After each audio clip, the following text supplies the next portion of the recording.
तलाकशुदा से क्यों शादी करना चाहता था रेहान। रेहान पूछता है कि आखिर बात क्या है, तुम शादी क्यों नहीं करना चाहती हो, वजह क्या है। मैं क्या बताऊं, मेरी कुछ समझ में नहीं आ रहा है। वजह बताऊं भी या नहीं, बताऊं भी तो किस तरह, कहाँ से हिम्मत लाऊं। दोस्तों, हमारे चैनल में आपका स्वागत है। अगर आप हमारे चैनल पर पहली बार आए हैं तो कृपया इसे सब्सक्राइब करें और हफ्ते में 2 नई कहानियों का आनंद लें। तो चलिए शुरू करते हैं आज की कहानी।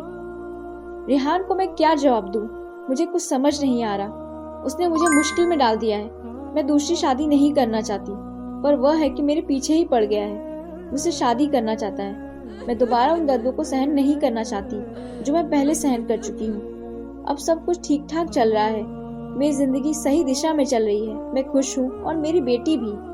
रेहान जानता है कि मैं तलाकशुदा हूँ और मेरी एक बच्ची भी है 5 साल की। फिर भी वो मुझसे शादी करना चाहता है और मेरी बेटी को भी अपनाना चाहता है। पर शादी करके मैं दोबारा उस पीड़ा में नहीं पड़ना चाहती जिससे मैं निकल कर आई हूँ। रेहान पूछता है कि आखिर बात क्या है, तुम शादी क्यों नहीं करना चाहती हो, वजह क्या है।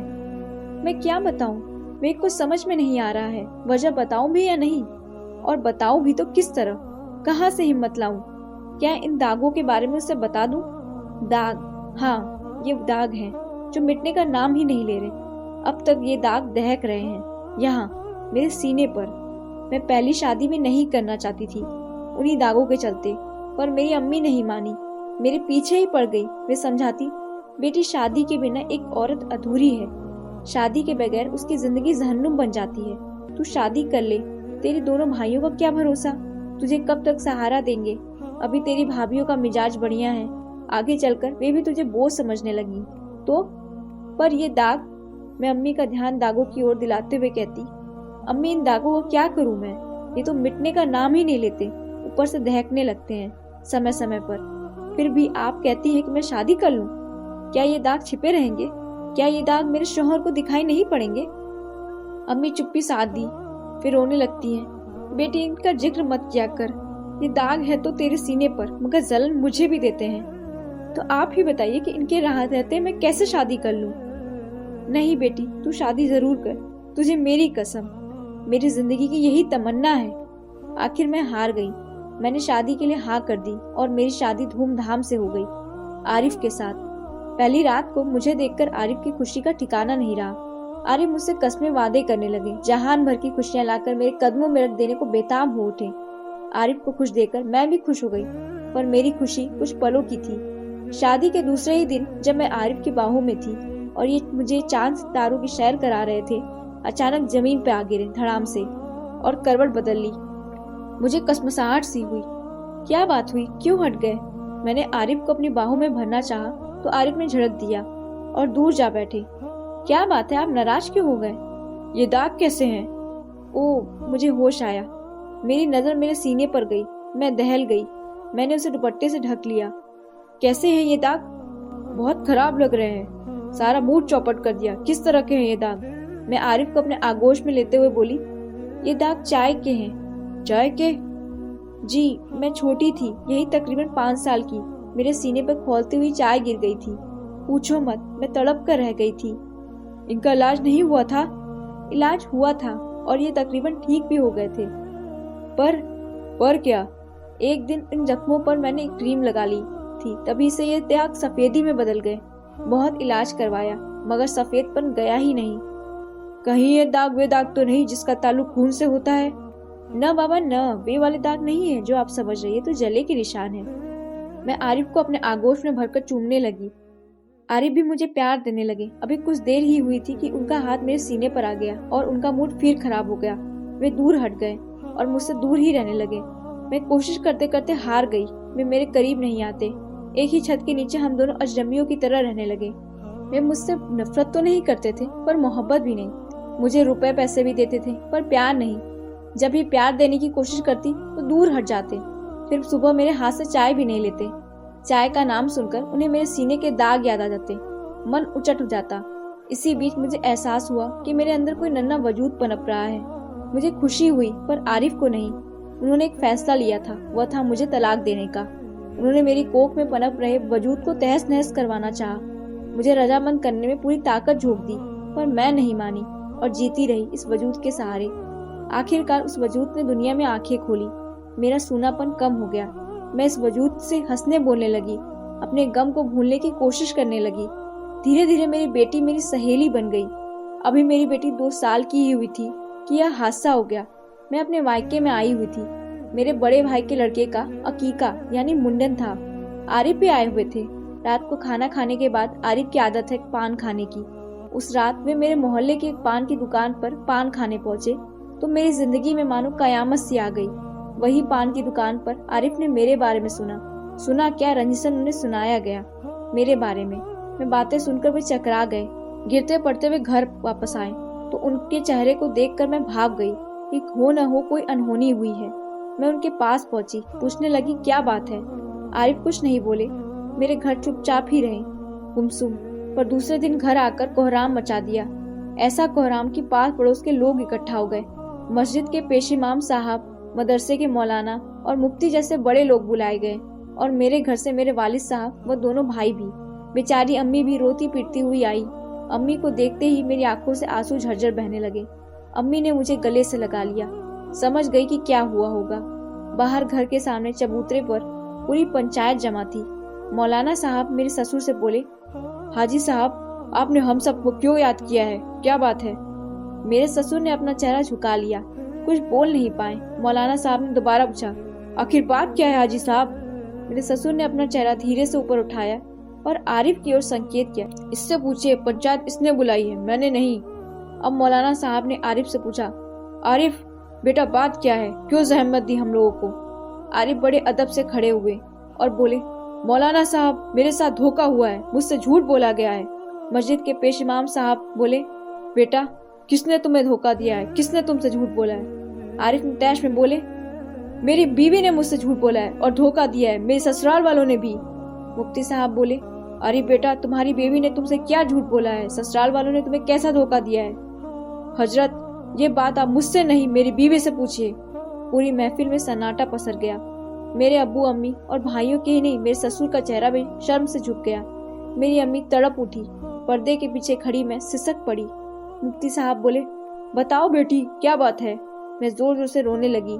मेरी आंखों से आंसुओं का सैलाब उमड़ पड़ा। होठ थरथराने लगे, जिस्म कांप उठा। मुझसे बोला नहीं गया, बोलती भी तो क्या। आरिफ ही खड़े हुए और तैश बोले, हजरत यह क्या बोलेगी, बोलने के लायक ही नहीं है यह। सिर्फ यही नहीं, इसके घर वाले भी। मेरी अम्मी का रोना और बढ़ गया। मेरे अब्बू भी फफक पड़े। भाइयों को गुस्सा आया, उनकी मुट्ठियां भिज गई। पर अब्बू ने उन्हें चुप रहने का संकेत किया और मैं सोच रही थी कि यह धरती फट जाए और मैं उसमें समा जाऊं, पर ऐसा होना नामुमकिन था। पेश इमाम साहब बोले, बात क्या है, मुझे बात भी तो पता चले।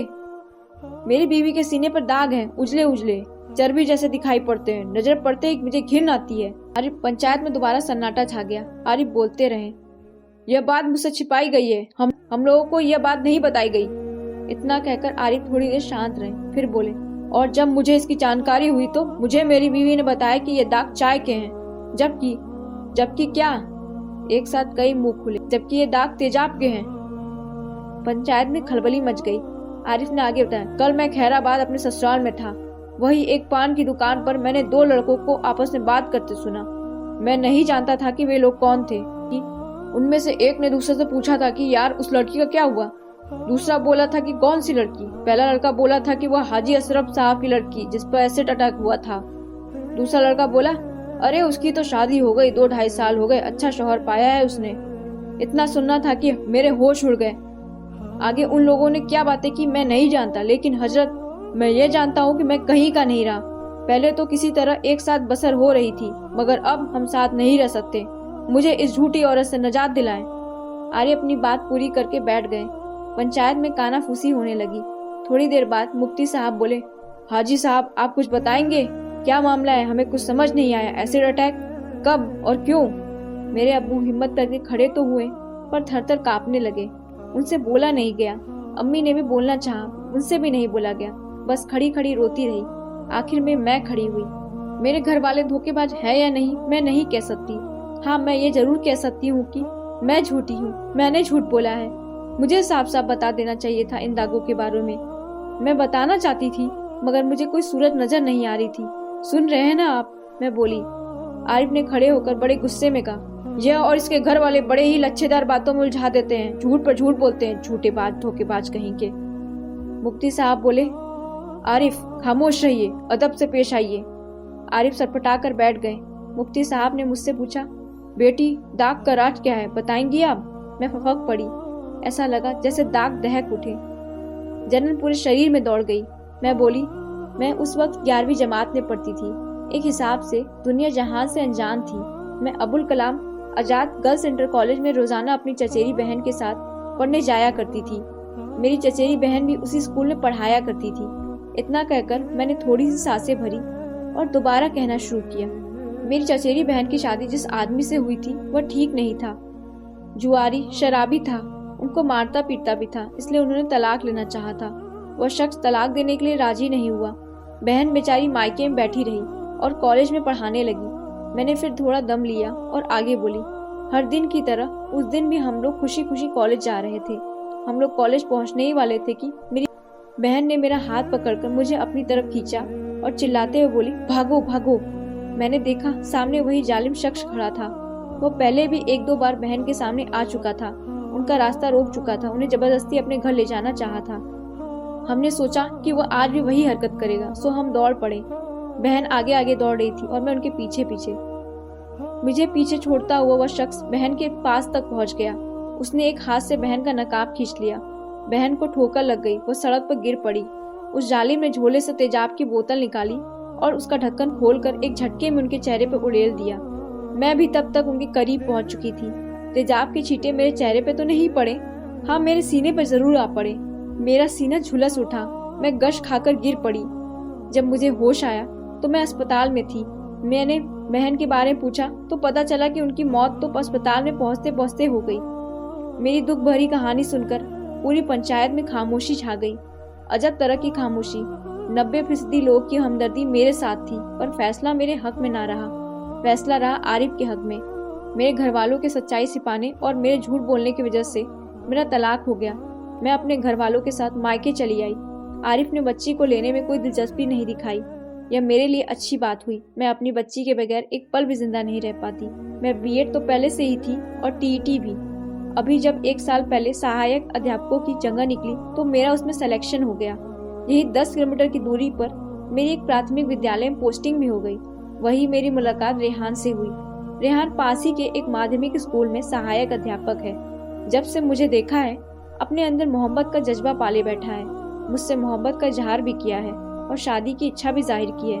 मैंने न तो उसके प्यार को स्वीकार किया है, न ही उसकी शादी के प्रस्ताव को। मैं दोबारा उस दर्द को झेलना नहीं चाहती। दोस्तों, आपको ये कहानी कैसी लगी कमेंट सेक्शन में हमें जरूर बताएं और अगर आपका कुछ सुझाव है तो वो भी हमें बताएं। इस नोट के साथ मुझे दीजिए इजाजत। मिलते हैं अगली कहानी के साथ। Bye bye.